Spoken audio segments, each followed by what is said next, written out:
Okay, so what's the next question? Okay, what happens if I lose my remote job in Portugal?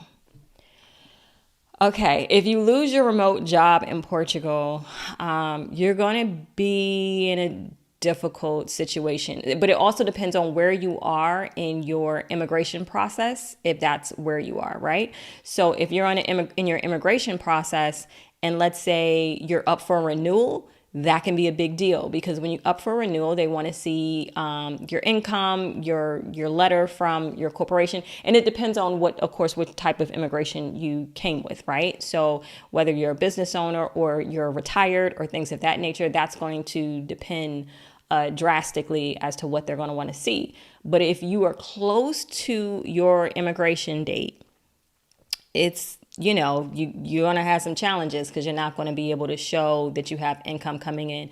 And Portugal is not necessarily the country that pays very high wages. So just really quickly, and some of you have maybe seen this chart before, but just with the minimum wage statistics, and this is from Eurostat, right? So when you look at these, okay, you have Spain, Slovenia, France, Ireland, Belgium, Netherlands, Germany, Luxembourg.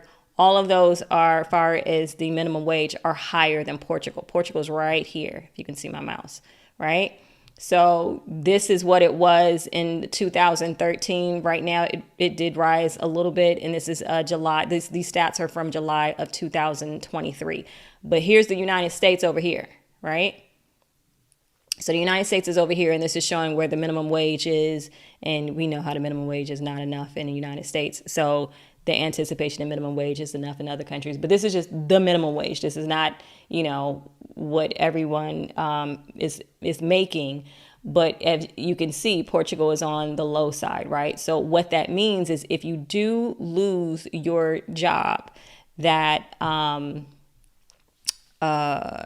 you lose your job, the issue you're going to have is trying to find more employment. A lot of businesses are going back to the office. So if you're looking for something specifically remote, they may want you to do remote, but they may want you to do a drug test in the United States. So then you have that whole thing, right?